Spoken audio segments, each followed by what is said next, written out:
दिन कथा सुना आज सुन गया तो दान कर दीजिए। जो दान करना डेलिया सहित दान करना है, डेलिया सहित। हाँ जो मिल जाए वो दान करो।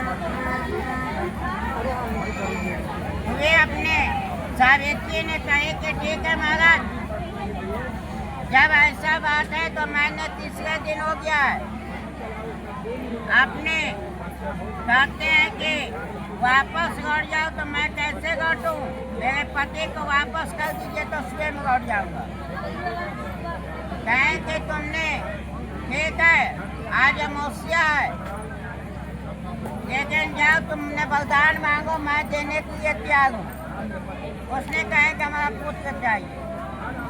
उसी समय ने वहाँ बिना सोचे हुए कह दिया कि हाँ तुम्हारा पुत्र होगा। उसने सावित्री को कहा कि जाओ तुमने घर अपने पति को हर क्रियाक्रम को कर लो। सावित्री ने सोचा कि मैंने जब ढांचा को हर क्रियाक्रम कर देंगे तो हमारा पति कहाँ से होगा। उसी समय कहे कि हे जमराज सुनो मेरे बात को, जब दोनों में से कोई नहीं रहेगा तो आपको संतान कैसे होगा, इसका जवाब दे दीजिए जमराज। उसने कहे कि जब हमारा पति नहीं है तो हमारा संतान कैसे होगा। उसने कहे कि पति को लौटा दीजिए तो संतान हो जाएगा। उसने कहे कि चलो जो चित्रगुप्त कहेंगे वहाँ का सूर्य नारायण कहेंगे, ये हमने फैसला मान लिया। उसने जाकर कहे सावित्री, उसने कहे कि इसको प्राण को वापस कर दो, तुमने हार गया। जब पति नहीं रहेगा तो वह पुत्र कहाँ से होगा।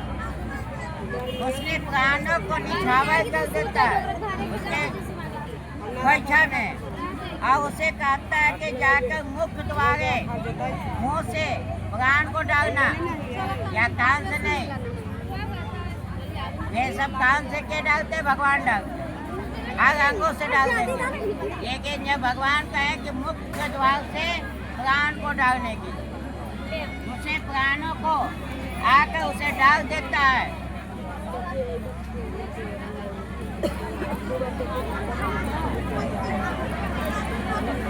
वे स्वयं जीवित हो जाता है। उसने पूछा कि मेरे प्राण को कौन वापस लेकर आया सावित्री। उसने कहा कि मैंने स्वयं जमराज से अपना प्राण को वापस।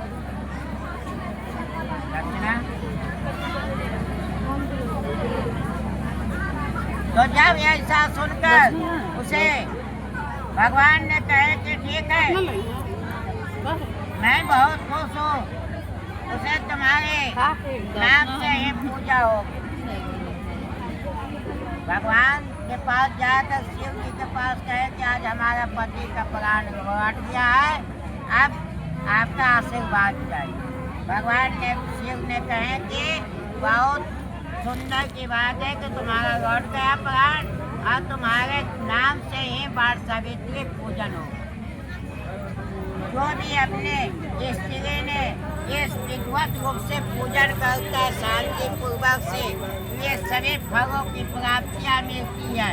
वे हर भगवानों का पूजन करें और उसे बार सावित्री व्रत उसे करने से अपने पति को आयु अधिक होती है। उसने इससे ग्रहों से निवारण होते हैं। उसने शिव का पूजन करने से अपने पति को शक्तियों देते हैं। वे अपने दोनों प्राणियों को सुख और शांतियाँ मिलती है। जब ऐसा सुनकर उसे जब बोले कि जाओ तुम्हारे नाम से इसमें धूप दीप नैवेद्य